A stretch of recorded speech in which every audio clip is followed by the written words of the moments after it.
Chairman, you have 9 freeholders present. Jim, please lead us in the prayer and salute to the flag.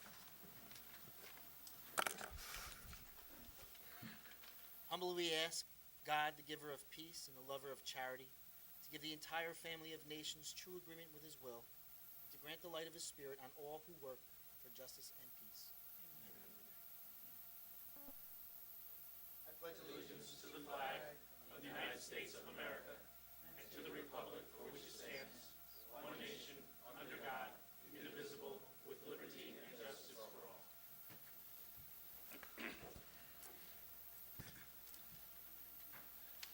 Clerk of the Board, would you please read the Statement of Compliance with the Open Public Meetings Act?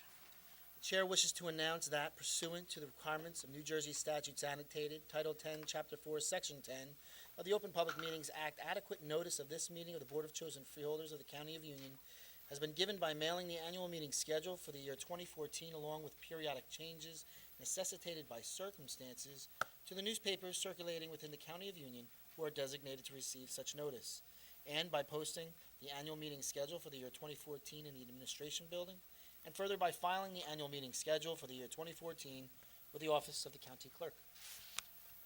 Thank you. First order of business, I would like a motion to approve communications. So moved, Mr. Chairman. Motion was made by Freeholder Mirabella, seconded by Freeholder Kowalski. Clerk of the Board, may I have a roll, please? Freeholder Bergen. Yes. Freeholder Carter. Yes. Freeholder Estrada. Yes. Freeholder Granados. Yes. Freeholder Kowalski. Yes. Freeholder Mirabella. Aye. Freeholder Wright. Yes.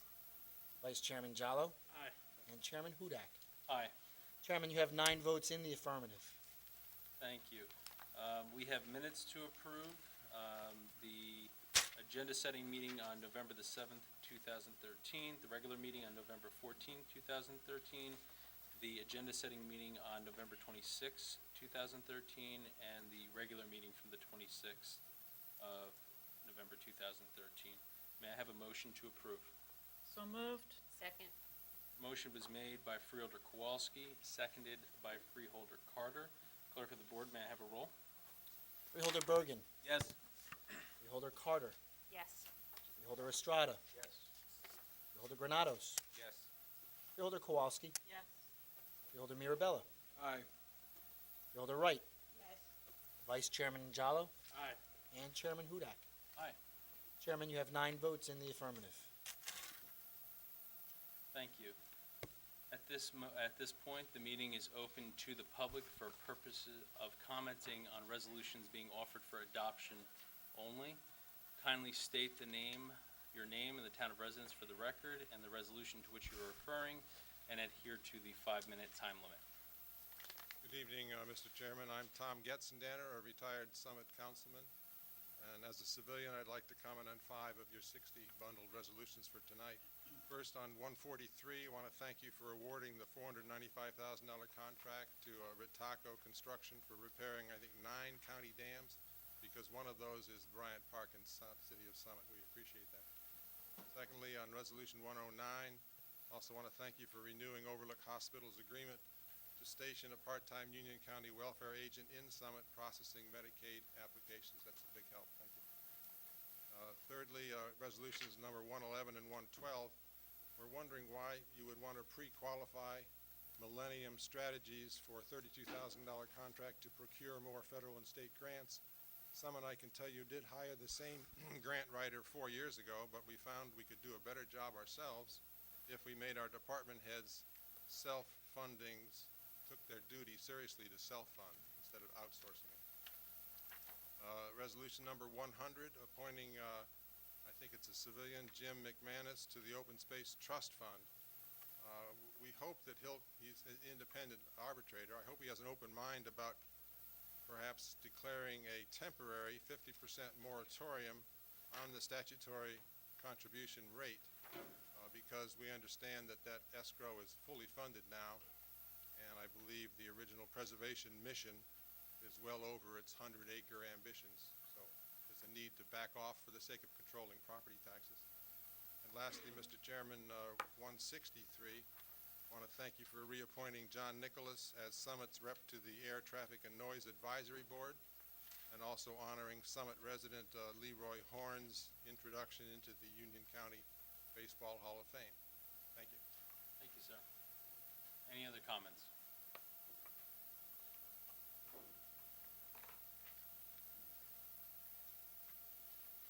Good evening, Chairman Hudak, ladies and gentlemen of the Freeholder Board, Bruce Patterson, Garwood. Running down some of the resolutions. On page 2, number 107 near the bottom, it's given $12,000. It's a grant for the CWA administration. If you could just explain what that is. Page 3, number 111 and 112 for Millennium Strategies, following up on Mr. Getzendammer's comment. But what exactly is the pay structure on those two resolutions? One has a dollar amount and one doesn't. Page 4, number 121. It's internal position controls. Is there a possibility of giving the public a summary of what controls or what personnel is being changed? Page 6, number 141 in the center. That's awarding professional engineering services to T&M Associates in Middletown for intersection improvements. The total amount is $59,500, and it's for construction administration and inspection services. That number to me, and I'm in construction for probably going on 40 years now, but $59,000 is an awful lot of money. Somebody stated it was a $390,000 contract, one of your directors. Normally in private industry, construction management is around 10% of that, which is really about $39,000 should be the contract. For some reason, you have $59,000. It's just beyond. There's $20,000 disappearing here, and I just want to point out, and I've pointed this out before. T&M Associates for the last 4 years donated to the Freeholders Fund for the last 4 years about $20,000, which is just by coincidence the same difference that I think you're being overbilled. Number 144 on the bottom of 6 and 145 on page 7, which is top line construction is getting 2 resolutions. One's for $325,000, the other's for $375,000. Mr. Reyes, I think, explained what one of them was. But to me, those are big numbers for the intersection improvements. For both of those, could somebody, maybe Mr. Reyes, explain how many bidders actually were in this and what were the bidding numbers? Page 7, number 146 at the top, that $232,000 is going to the Union County Alliance. 2 years ago, it was well north of $300,000, and I think last year, County Manager Fiello cut it back again. But I see now it's an RFQ process. And I guess this is the first year, if you can just confirm that, that's the first year that's going out. And I guess the question is, did anybody else bid outside of the Union County Alliance? Number 147 on the same page, providing plumbing repairs and maintenance services for Runnels Hospital for 24 consecutive months. I know you're under a study right now as to whether to sell a hospital or not. Could you just confirm, hopefully there's a clause somehow, an exit clause. I have no idea why you're putting it as 2 years for $223,000. That's about it. There was one I saw on the agenda setting agenda that's not on this, and it was actually page 8 on the other agenda.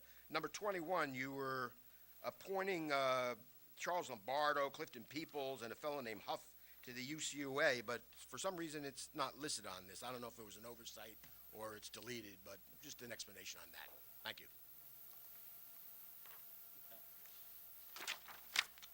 Okay, on number 107, Director Guzzo, if you could give us a brief explanation as to the mission of the CWA administration and what the $12,016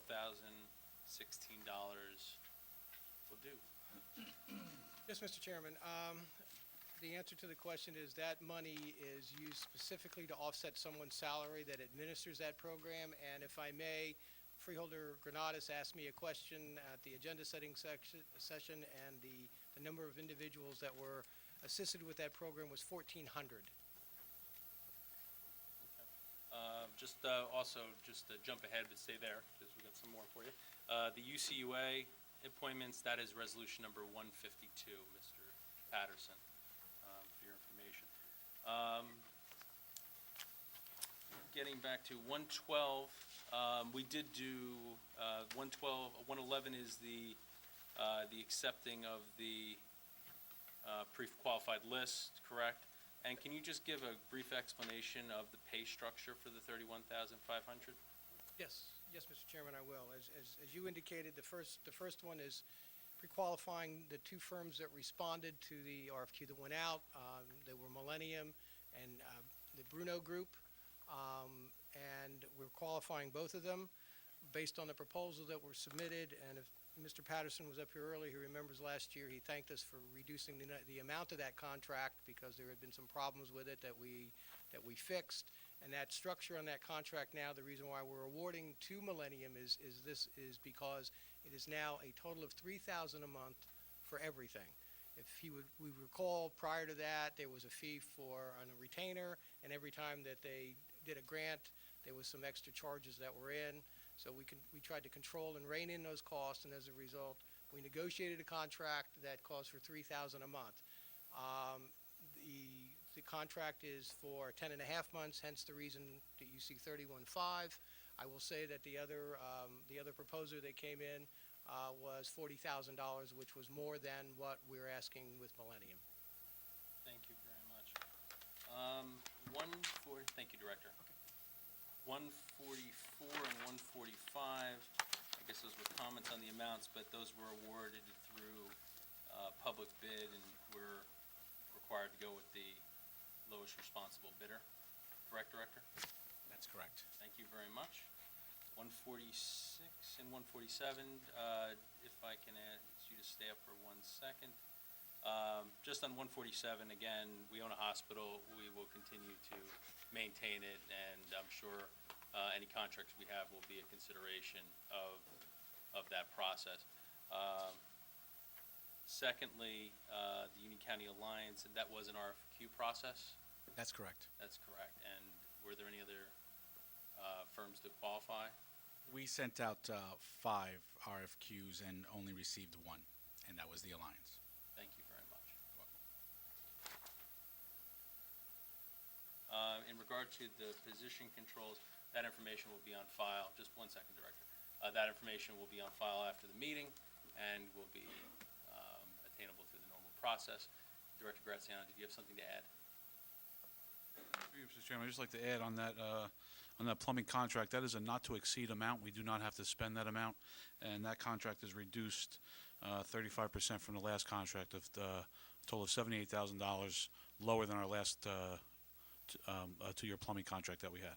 And to your point, since it's not to exceed, obviously, if we were not to be in an ownership position on that property, then we would not be. Correct. We're using it. Yes, sir. Thank you, Director. Thank you. Any other comments from the public?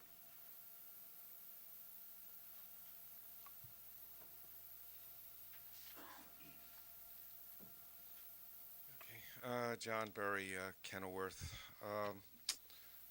Starting off, well, I was reading off a draft, and I'm confused with the draft and this new one, but this 101 was added about urging Ukraine President Viktor Yanukovych to rescind, freedom of speech law restrictions.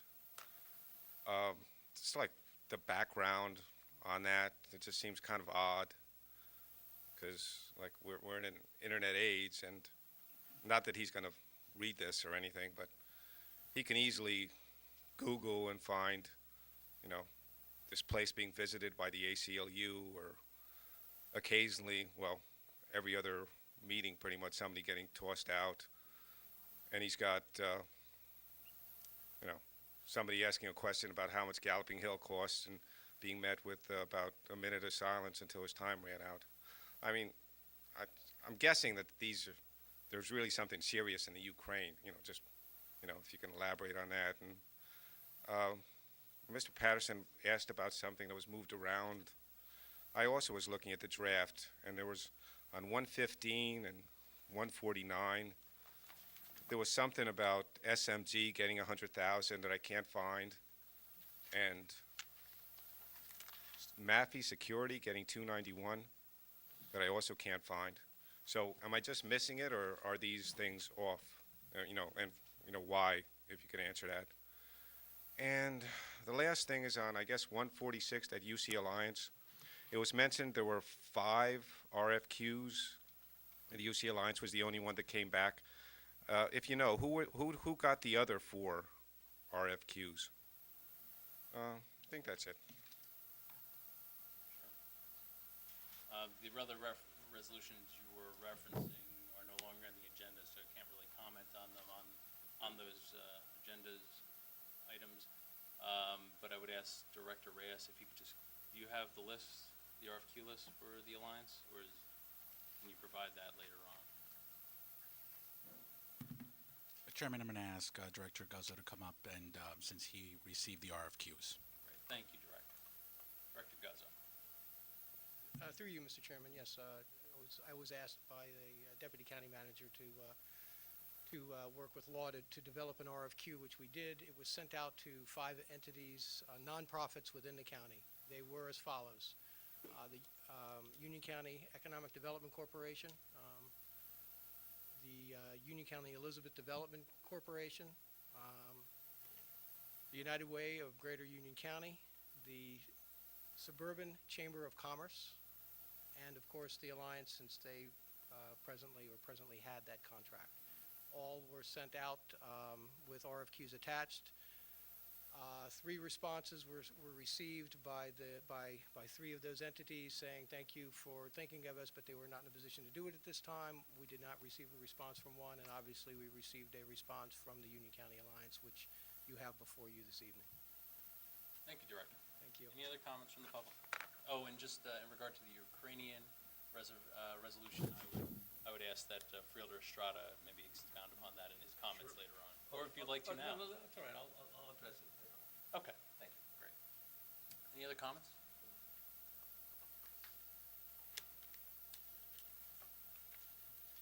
Good evening, Chairman and other freeholders. Pat Moschetti, New Providence. I'd like to focus on Resolution 131 on page 5.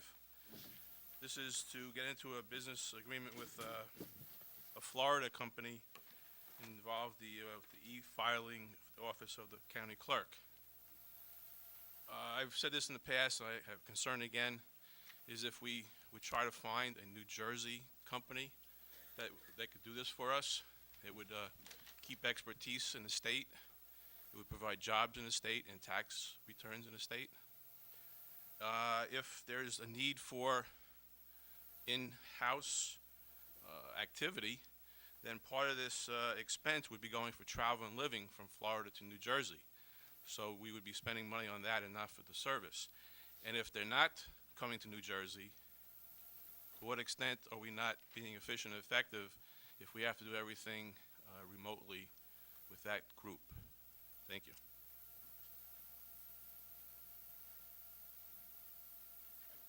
Director Yusko?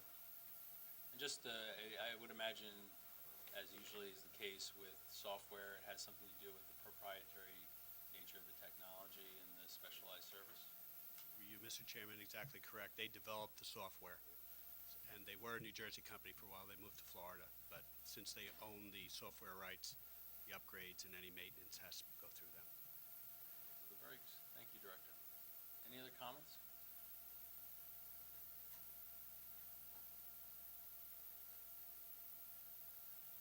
Tina Renna, Cranford. 121. It was interesting. I sat through the agenda meeting, and I believe every single department had presented the items on their agendas for the freeholders to ask any questions. And this one by the county manager wasn't presented, but it was on the agenda, and it's on the regular one. And you're adjusting the internal position control schedules, which usually means you're moving around employees, or you're creating a new department, or you're creating a new position. So it's interesting how this was not presented in the agenda setting meeting, and I believe someone asked about it, and you said, well, I guess you're going to tell me to Oprah it. But I think the county manager can give us a synopsis of what exactly is going on here, what you're adjusting and who it's affecting, and if you know who, it's a new hire, who that person is going to be. I'd also like an explanation as why it was left off of the agenda setting meeting. I don't understand that procedure. It's odd. And 146, the Alliance, if Mr. Reyes could give us a full overview of exactly what this contract is for. They're providing economic development and marketing consulting services. For the people at home, the Union County Alliance publishes the Union County Directions newsletter that is usually mailed to you right before the primary and general elections. That is included in this contract historically. But exactly what else the Alliance is doing. And it's interesting, I've been told that the executive director of the Union County Improvement Authority and Utilities Authority spends an inordinate amount of time at the Alliance. So maybe Mr. Reyes knows what they're collaborating on. That would be Director Sullivan and the Alliance. Why he's spending an inordinate amount of time there, hours, I'm told, practically every day. So that's interesting. I wonder what they're working on. So maybe Mr. Reyes can tell us that. And the RFQs, that was an interesting process as well. If you could further explain. The way I understood it, it didn't sound like it was advertised, but rather RFQs were sent, so people were invited to respond to that. And I'm not sure what the legalities of that are. I guess it didn't have to be advertised, or you just handpicked who you sent them to.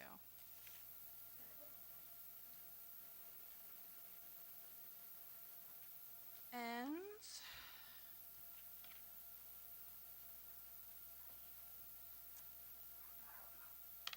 112, the grants writing. Can you tell us what exactly, are these recurring grants? Is this just to resubmit the paperwork on a grant that's historically granted every year? Or does this company also do grants research? And if so, how many new grants have they come up with in, say, the past 3 years? Thank you. Thank you for your comments. Any other comments from the public?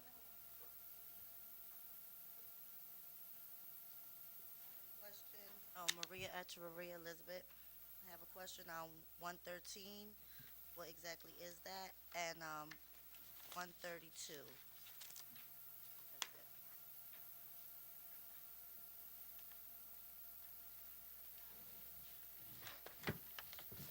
Director Guzzo, the Human Service Advisory Council, do you have any information on that?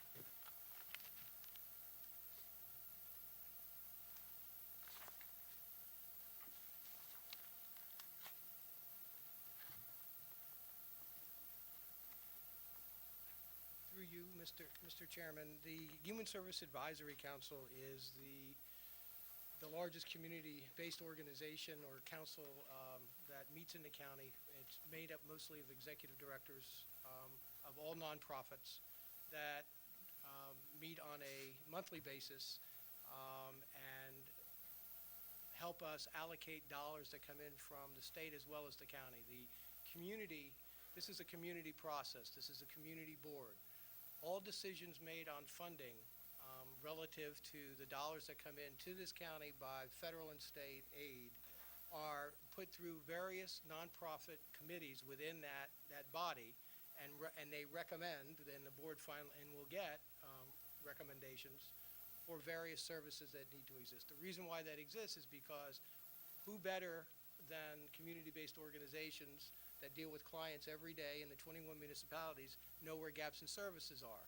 So that's why you use a community process to allocate and not the county dictating where money should go. These individuals, a lot of these individuals in terms of how they are appointed are seat specific, which means that the state sets who needs to be there. So as an example, in every county you need the county welfare director to be a part of that, no matter who that is. So It's seat-specific. It's also made up of various nonprofits and business representatives. Thank you, Director. Thank you.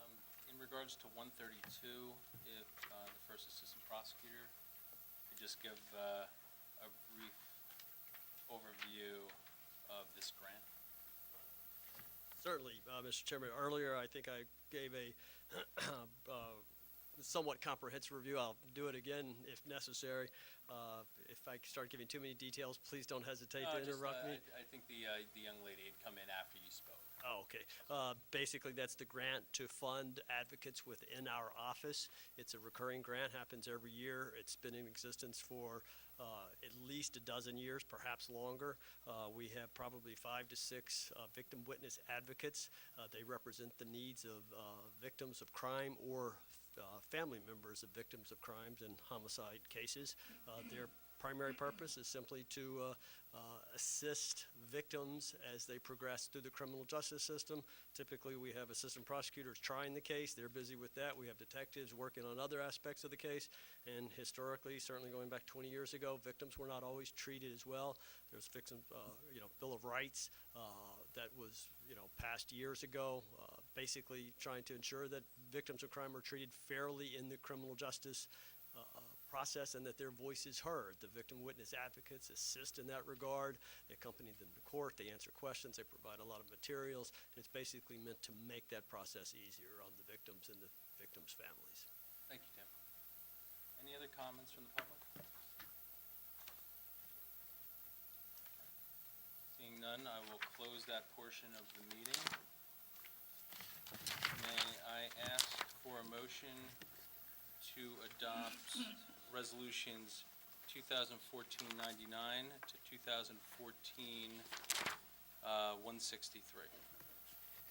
So moved, Mr. Chairman. Motion was made by Freeholder Mirabella, seconded by the Vice Chair. Mr. Clerk, can I have a roll call, please? Freeholder Bergen. Abstain, abstain as to 2014-148, and yes as to all remaining resolutions. Freeholder Carter. Yes. Freeholder Estrada. Yes, except no on 146. Freeholder Granados.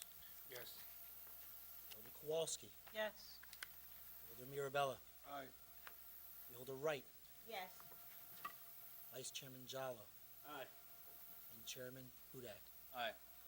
Chairman, you have 9 votes in the affirmative, with the exceptions of resolutions number 2014-148, 8 votes in the affirmative with 1 abstention, and resolution 2014-146 with, I believe those 8 votes in the affirmative with 1 negative. Thank you, Mr. Clerk. At this point, I'm going to open the meeting up for the purpose of commenting on any matter. Kindly state your name and town of residence for the record and adhere to the 5-minute time limit. Chairman Hudak, Board of Freeholders, Rob Rubino, President, City of Summit Common Council. Good evening, Council. How are you? Just want to first thank Director Graziano for the county roads this week. They were fairly clear with a lot of work to do, so we appreciate that. Just regarding the upcoming budget, singing the same old song, I hope to see the overall levy be up by no more than $6 million, which would help us in Summit. And to that end, I know you guys are going in the right direction on Runnels. As far as other activities that you can pursue, such as folding the Sheriff's Department into the county police, I think that would be something that could really benefit the county as a whole and be a long-term cost saver. And 20 other counties have done it. So we would hope to see that there maybe be a movement in that direction. Thank you. Thank you, Council. Good evening, Mr. Chairman. It's Tom Getzendanner, a civilian from Summit. Just furthering our council president's comments here.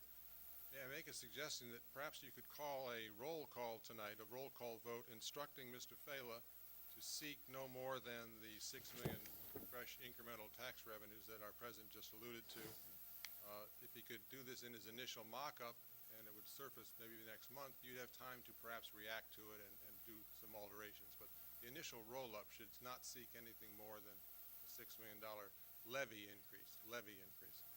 As you know from visiting Summit, we do impose tops-down budget disciplines like this by setting targets beforehand. I would note, Mr. Chairman, that Morris County freeholders, for example, have already announced a 0% bogey, and it's the second year in a row that they've done that.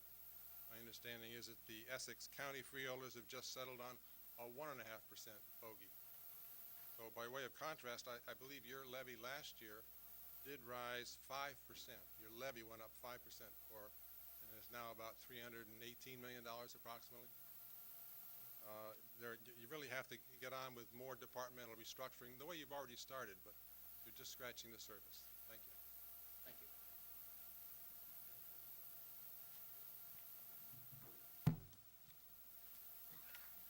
Good evening, Chairman, freeholders, Jim Bittner, Cranford. President Victor Yankovic, if you're watching, I guess you're going to get to see tonight how the government conducts itself in Union County. In the 4 years that I've been coming here to make comment or bring questions in front of the board, it's been with mixed results. We are now under a new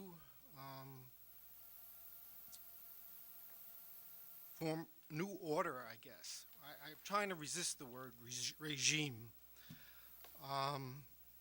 where people coming to this podium can only comment.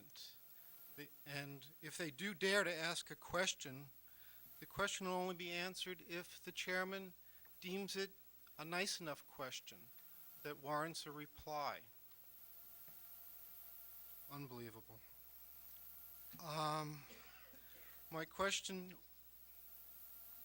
or comment, however you care to choose to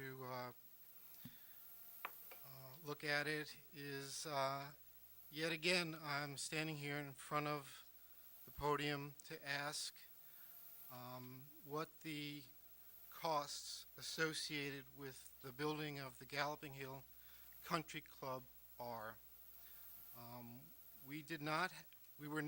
None of the taxpayers were asked what we wanted built there. Did we want a driving range? Do we want a learning center? Did we want a banquet hall? Do we want course changes? Did we want a clubhouse? Not once were we asked if we wanted all of these things. But I think it would be the least that you could do is tell us how much we spent to pay for all of that. And that's my question. You can phrase it as think it would be a comment, but it's not. It's a question. And I actually would like to know the answer. Seeing no comments from the board, then I will just continue to read my book. Thank you, sir. You have 5 minutes to comment, but we're not going to obstruct the meeting in this way. So if I'm you not have any- obstructing the meeting. I have Sir, 5 minutes if to you have stand any in front of you and No, wait sir. for an answer to my question. You have 5 minutes to comment, and if you're finished your comments. I'm you not can have a finished seat. my comments. No, I'm not finished. You didn't. You said, "I'm going to read my book." I'm going to read my book. Then you can have a seat. But if I need to make further comment in order to be able to stand here, You do. It's then- the comment section. then maybe you could tell me what the, who took the generators, where the missing monies from Music Fest went, who took the chainsaws. We've never got answers to those questions either. I'll give you a minute to think about the No, answer. fine. Thank you, sir. Are you finished with your questions? No, Comments, no, rather? no, I'm not. There may be a few more coming. I'll give it a moment to think about. Sir, if you're done with your comments, please have a seat. I am not done with my comments. Then make I again would like to rephrase my question. What are the costs of the Galloping Hill Country Club and the expenses that the taxpayers have paid for?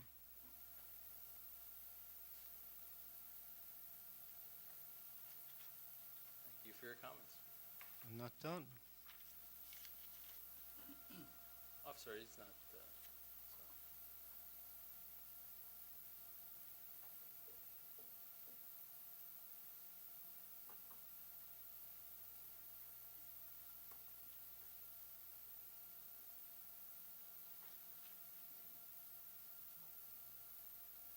a seat, sir. Speaks volumes, your silence.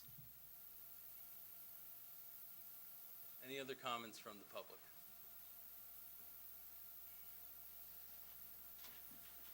Maria Echeverria Elizabeth. I know I've had a complaint with DIFUS in the past, and here I am again. Within 6 months, there's been 2 DIFUS calls on my son's father. The last one, someone called on December 6th. December 6th, this lady showed up at my house, okay? And it took her 2 weeks. Her name is April Richardson from Cranford office. She showed up at my house, took 2 weeks to go to the father's house, where supposedly that's where the allegations are being done at. And she gave him information over the phone, and you're not supposed to conduct any information over the phone telling the parent what the allegations are. So I really need to find out what are the rights or whatever, how does anybody get picked out to be a DIFUS worker, because I don't understand the DIFUS system. She showed up at my house today talking to my neighbors, okay? I have it on my answering machine. I wasn't home. I was out of town because of this weather. So I don't understand how she's talking to my neighbors. If, she can call before she comes. She doesn't have to pop up at my house. I don't like pop-ups. That's not right. She should have, so I need to find out how can somebody do an investigation, a complaint, or whatever. Because here we are again. Thank you. Thank you. Well, I don't think that necessarily comes under, county jurisdiction. I think maybe Director Guzzo might have some suggestions of folks you can give a call to. Thank you, ma'am. Any other comments? Pat Moschetti, New Providence. Last Tuesday, I went to the Union County College Board of Governors, Board of Trustees meeting, where they presented their proposed budget for the following year. And in there, approximately 20% of the budget is coming from Union County freeholders. So I was wondering how you feel about that. And after the meeting, I was told by a reliable source within the Union County College executive administration that the Union County College lawsuit against the ex-President Brown was settled out of court. I'd like to know what you know of it and what was the outcome of it, since you basically give them 20% of our money to them. What did Union County lose in that lawsuit? Thank you. I mean, in terms of any litigation before the Union County College, I mean, those questions are best referred to Union County College because they do have an independent governing board. Thank you. Any other comments?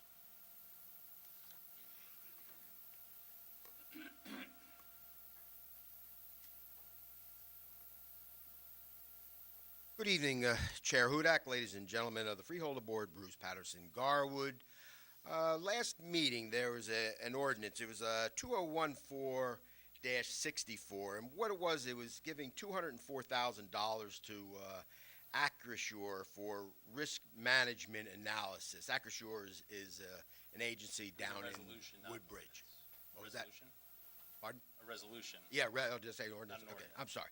Dr. Rubino actually brought it up, and there was some back and forth as to exactly what it was about, and I decided to look into it. And this was interesting because, and I have to bring it up that shady, allegedly, let's say, shady characters are still around from the McGreevey administration, and I just want to point something out. His name is Gary Taffet.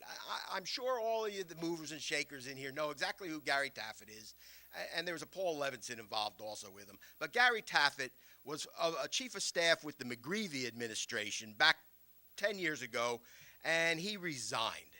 Now, this is the same guy that actually is the founding partner of Reliance Insurance, and he's still there where Acrisure is the parent company. So he's the managing partner. And this is the company that you're giving $200,000 to. Let me just read you something. And this is interesting because this is the second week now I'm talking about the Soprano State. I brought it up last week, and I'm going to bring it up again because you're giving $200,000 to this character down at Reliance Acrisure. And I'm just going to read it. Gary Taffet and partner Paul Levinson went from being on McGreevy's election campaign to being chief of staff and chief counsel, respectively. They became known as the Billboard Boys. Levinson and Taffet formed a billboard business while working for McGreevy's campaign, and with everyone knowing their clout with McGreevy, correctly predicted to be the next governor. They worked to place billboards, among many places, along the Atlantic City Expressway. They needed local and state agency approvals. Just before becoming part of the McGreevy administration, Taffet and Levinson sold the approved billboards and billboard sites for $4 million. The Philadelphia Inquirer investigated. The money was distributed to the two corporations established by Taffet and Levinson. They sold the billboard company 5 days before McGreevy became governor. Levinson maintained his innocence, but resigned from the McGreevy administration, as had his pal Taffet 2 months earlier. Taffet had problems that went well beyond billboards, ironically, on the day McGreevy signed a package of ethics and campaign finance reforms into law. The Securities and Exchange Commission filed a civil suit against Taffet, alleged insider trading. The SEC complaint alleged Taffet passed along the information to 5 unidentified people who traded for profits of $1.5 million. Taffet never went to court. Then 38, he agreed to pay $725,000 in restitution, including fines and interests, for transactions the SEC charged him for. At a time when Taffet and Levinson were trying to boost the value of the billboards by securing government approvals, Senator Lynch, who actually went to jail later on, then a powerful state senator, telephoned the chief executive of New Jersey Transit and asked him to speed up the approval for one of their billboards along the Atlantic City Expressway. Lynch's call expedited the approval process, and a lease for the billboards was approved on December 14, 2001. The two aides turned around and sold the sign on January 10, 2002, which is 1 month later, for $848,000. Just another article from the New York Times, very similar. In 2003, amid controversy, has finalized a settlement in Manhattan Federal Court with the Securities and Exchange Commission on civil charges stemming from accusation of insider trading. Under the terms of settlement, Taffet agreed to pay $725,000. This gentleman that you're giving $200,000 to for this risk management obviously does not serve the public interest. He self-deals. He's untrustworthy. I suggest you rescind that ordinance. I'm going to ask you to discuss it in your wrap-up comments and decide whether you should rescind it or not, or I'll even give you to the next meeting to ask you. You say you're a strong government, right? I just presented you with a case to rescind an ordinance or a resolution. You could throw me out, but I'm going to be asking you. I really don't want to, but I mean. Well, I don't have a seat, I'm presented gonna have a case to you, and I would like to hear your comments. Please have a seat. And I'll be back also again, asking your final resolution. Thank you. Okay. Anyone else? Tina Rana Cranford. I asked you 3 questions earlier. They weren't hard questions, and you're avoiding answering them. I'm sure Freeholder Estrada is going to have a lot to say about what's going on in the Ukraine. He's finding fault with their president there, and freedom of speech. But I get 5 minutes to stand here and speak. But if I go over that 5 minutes, your arms guard is going to throw me out. If you don't like what I say, you're going to tell me to sit down, or you're going to throw me out. It goes both ways. This government is just as broken. I mean, you push it as far as you can. You might not be able to throw me in jail for what I say, but you can sit there and spend my money and not answer for it. I asked you a simple question about a firm you're hiring for your grants, some of your grant writing. You approved $30,000 to them, and you couldn't answer that simple question, which tells me the 9 of you voted on something that you have no idea what you voted on. You have no idea. That should be illegal. It's definitely unethical. I asked you about the Union County Alliance. You've given them $250,000 tonight. $250,000. I asked you simple questions. You did not answer them. That should be illegal. I also asked you about the position controls, which was deceitful. I explained how I sat through the agenda meeting and watched all the county department heads present their resolutions, except for the county manager.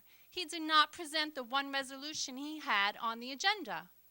And the resolution is changing up your structure. You're either adding a department, you're adding employees, you're switching people around. Who knows how much money it's costing? But you don't answer. So I could stand here and speak about it, but you're not answering me. That does not make you a model government. It makes you look very corrupt and deceitful. For you to point a finger at anyone is outrageous. Look at yourselves. I'm going to ask another question that I don't expect to get an answer to, but I'm going to ask it anyway. I was under the understanding that if you were an attorney in the county counsel's office, that it was okay to maintain a private law firm as well. You now have Norm Albert, who is now the Director of Administrative Services. He's no longer in the county counsel's office, but he still maintains a private law practice. What is your procedure on that? How do you have a full-time director making a full-time salary, and full-time government salary? That means you're required to work 40 hours a week. Full-time in the real world, by this way, today, it's like 60 hours. Upwards of 50 hours. The norm is 60 hours in the real world. So how do you okay a full-time director to also maintain a law firm? How is that okay? So those are 4 questions. I asked them earlier. I stood here. I took time out of my busy life to come here and participate in my government, ask my government questions, and I don't get answers. And I want people at home to know that. Talking about I don't know how much money. It's hard to wrap your minds around how you people spend money and you don't answer for it. And I'm sure you're all going to go on later, or at least I know Freeholder Strata is going to go on about the Ukraine and how they're bad, terrible people, and yes, they are. But you are no better. You push it as far as you can go. You're a terrible government body. Corrupts. You are corrupt. Morally corrupt. Thank you for your comments. Any other comments from the public? Seeing none, I'm going to close that portion of the meeting, and we're going to start with freeholder reports, and I'm going to start tonight with Freeholder Bergen. No comments tonight, thank you, Mr. Chairman. Thank you, Freeholder. Freeholder Granados. Just one quick statement. I know it's been getting really cold outside with the snowy days also. Just asking residents to keep an eye on your neighbors and checking on them every once in a while. That's it. Thank you, Freeholder. Freeholder Wright.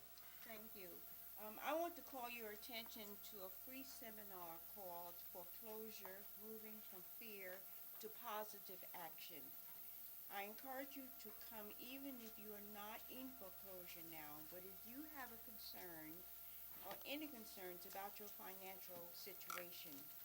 Since tenants are also affected by foreclosure, if you're concerned about a rental property, I also encourage you to attend. This is your chance to get sound, reliable guidance straight from the experts. The seminar is hosted by the Union County Human Relations Commission and Union County Foreclosure Task Force with the New Jersey Public Defender's Office and the Union County Superior Court. It will be held on Thursday, February the 20th from 6 to 7:30 p.m. at Hurd AME Church, 310 East 8th Avenue in Roselle. For more information, contact the Human Relations Commission at 908-889-9028. That's 908-889-9028. Thank you, Freeholder Wright.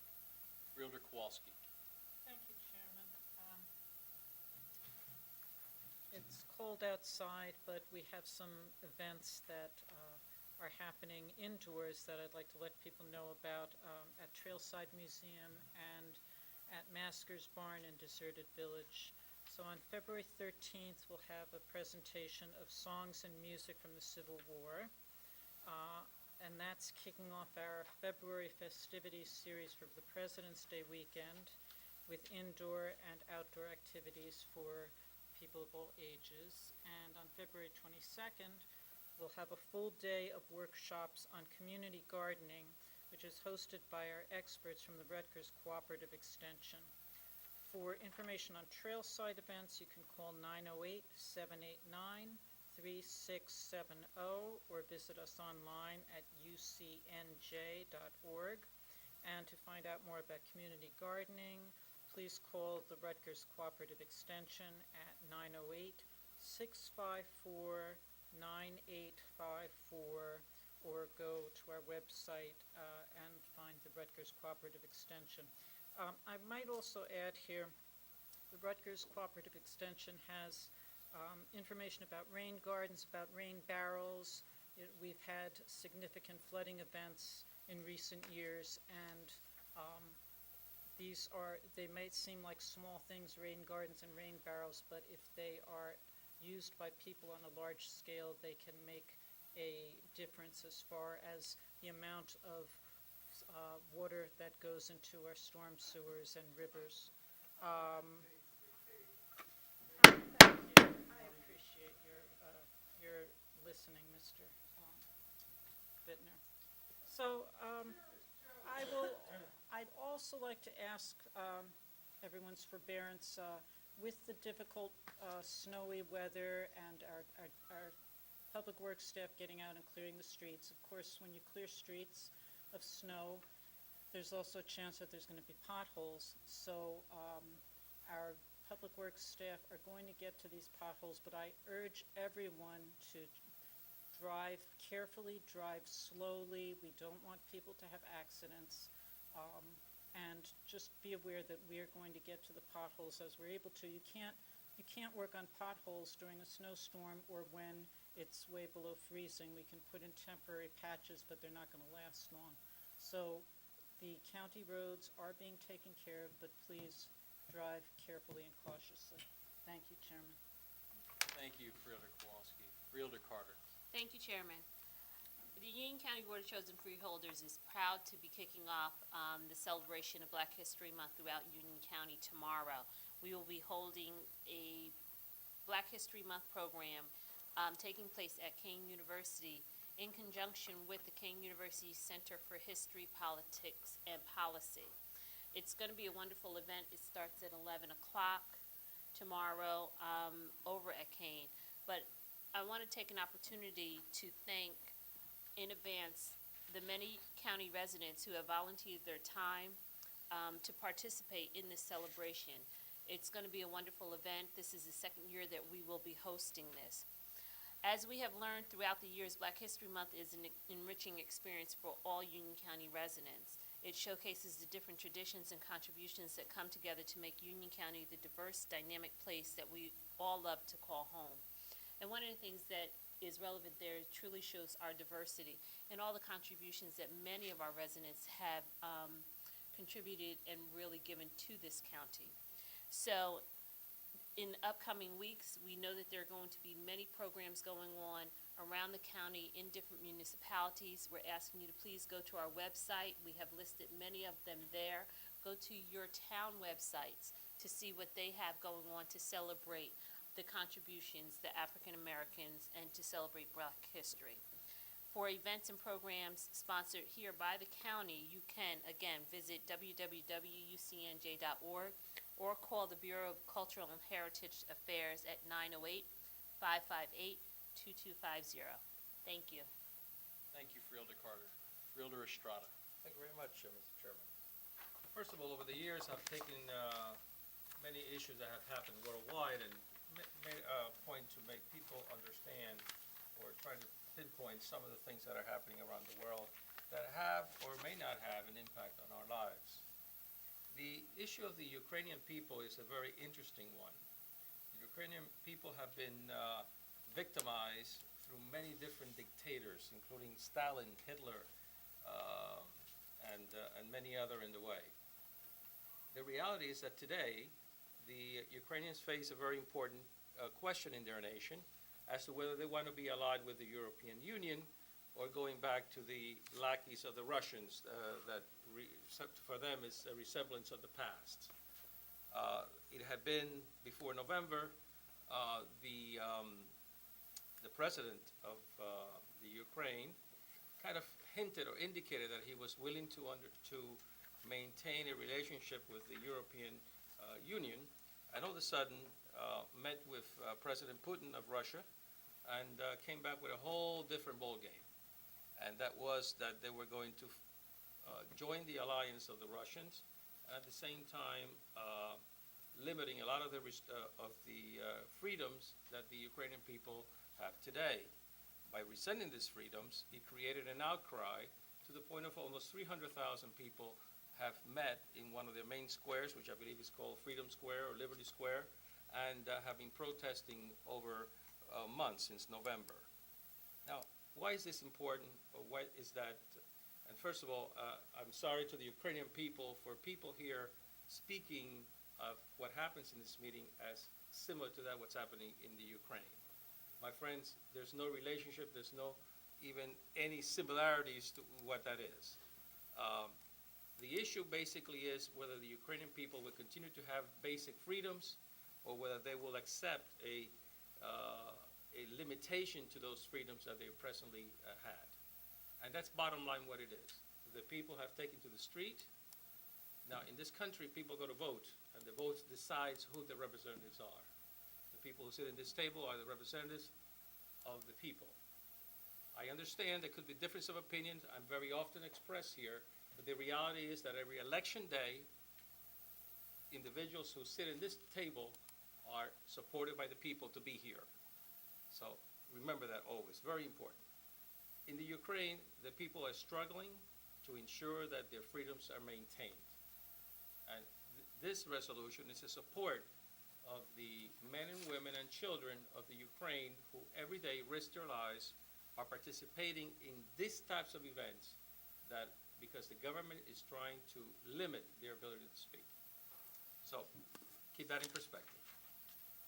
Another issue that and I'd like to piggyback to my colleague Granados about the issue of the fact is that we have extreme weather and a loss of power, that people have to be cognizant of the fact is that one of our biggest opponents is carbon monoxide. And unfortunately, when the power goes out, people find mechanisms to heat themselves. And that usually is through a stove or an oven or some other means. Even the way that the generators are ventilators in people's homes. Folks, you have to be very careful because this is, carbon monoxide is that silent killer that takes out every single time that this happens, we lose our citizens to these kinds of things. It is also extremely important that anytime you have a power outage, and I know how difficult this is because unfortunately nowadays the phone lines are all associated to voice over IP or something else why it's not like the old day that the phones never died. Well, nowadays it's happening too often. So it's always important to have charged cell phones and everything, but notification to the utility company is critical because that's how they decide as to how they're going to set their priorities and ensuring that the service is restored. So I asked everyone to ensure if you ever lose power, please contact the utilities company. Let it be known the fact is that you're out of service because, believe it or not, your neighbor across the street could be in a different circuit. So it's not necessarily one of those minor things that are important to be done. But please, most specifically, carbon monoxide poisoning is a very common occurrence in these kinds of weather. So thank you so much. Chair, that concludes my comments. Thank you, Freeholder. Took the credit from a couple of weeks ago. That's fine. Freeholder Mirabella, you have any comments? Yes, I do, Mr. Chairman. Thank you. Just wanted to give an update to this board on a very important program that's going on around our county. It was it's kind of stemmed off of Union County Means Business. Former Chairman Carter introduced it, as UC STEP last year, Students Training and Enrichment Program, where students from around Union County, 30 high schools, came together and sent representatives for leadership skills and community action and community involvement, and they came up with community service projects, of which there was a vote. And Mr. Chairman, as you know, as part of your initiatives to give a lot of credence to that vote and make it part of your initiatives, however the students around Union County voted, and over 4,500 votes did come in, and they picked a program called Support for Soldiers. And I know you were there, Mr. Chairman, and kicked off the meeting very well to announce the board's support and encourage the students to continue their work. Freeholder Wright, Freeholder Carter, and I were also in attendance. And, you know, that group of students who put together that program came together at the Westfield Armory, and we were treated to a tour of the Armory and some of the relics that are there and some talks from some of the soldiers. And they gave a lot of support for this program as well. And it certainly looks like it's off to a great start. Amy Wagner's leadership of the day-to-day activities is critical for the success of this program.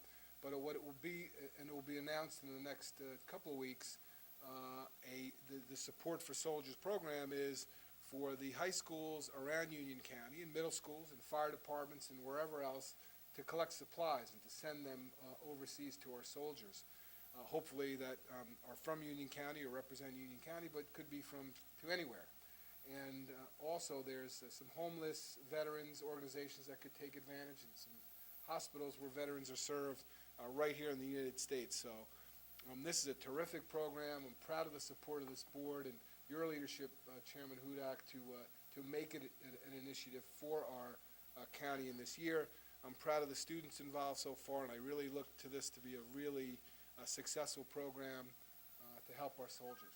So thanks for letting me give that update, Chairman. Thank you, Freeholder Mirabella, and it was a wonderful program, and great to see all the students who were so enthusiastic about it, as well as the adult volunteers who came out, in addition to our staff on a very cold night. So, thank you, Freeholder. Thank you, Chairman. County Council, any comments this evening? No comment, Mr. Chairman, thank you. Thank you, County Council. County Manager, No comments, Mr. Chairman. thank you. Vice Chairman Jallo. No report, Chairman. Thank you, Vice Chairman. I do have just a couple of comments. First, as this week we were reminded, when we're dealing with severe weather, up-to-date information is essential. We do have the Union County First Alert Program, which is very popular amongst our residents, and it not only is very popular, it's very informative. It delivers information on emergency alerts, notifications, updates on all your devices, email and text message.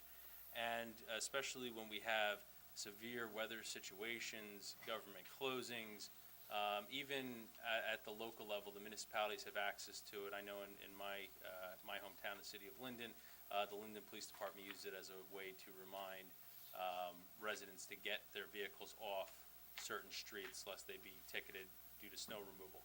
So it's a very important service, and it always seems we've had a lot of extreme weather the last few years. That is the best example of when that program works very effectively. But I do want to remind any residents that have not signed up, you can do so by visiting our webpage at www.ucfirstalert.org. And please continue to tell friends, family, and coworkers about the service. It's truly a valuable one that we offer to our residents. I also would like to remind the residents that February 9th at LaFair at 1 p.m. we will be having the annual Union County Baseball Hall of Fame reception. I'm very proud just to announce that two of the honorees, one will be our former CFO Larry Caraselli, and that's a bit of pride for me because he was my PAL baseball coach a good number of years ago, but he was very involved in that program as well as other endeavors, and he served this county very well for a long time, so we're very proud he's being honored. And also, there is a second honoree, a young man by the name of Al Fiella, who is a product of the Union County Baseball Association's Summer Youth Program. In 1970, he was the most valuable player in the teen league. As a center fielder for Coach Kevin Dugan's team at St. Mary's High School, he was selected second team All-Union County, and he holds a career batting average of .371. He's 44 out of 45 stolen bases. He was a three-time All-Star for the Betsy-Town BFW team from 1972 to 1974. And he also played at Kane College, where he had a very nice batting average at .310. Very active in coaching and volunteering. He served as the athletic director and coach at St. Patrick's in 1980. And he served on the boards of the North Elizabeth and Mountainside Little Leagues. Following an 18-year state and municipal government tenure, he was appointed to be our county manager. So we are very proud that he will be honored on Sunday. And it was 40 years and 40 pounds ago. 40 years and 40 pounds. So a very, I'm sure your family's very proud, but we're also very proud of you. It's a wonderful honor. Thank you very much. And with that, I would like to entertain a motion to adjourn. Second. The motion was made by Freeholder Granados. He was quiet, but I saw his hand. And seconded by the Vice Chairman.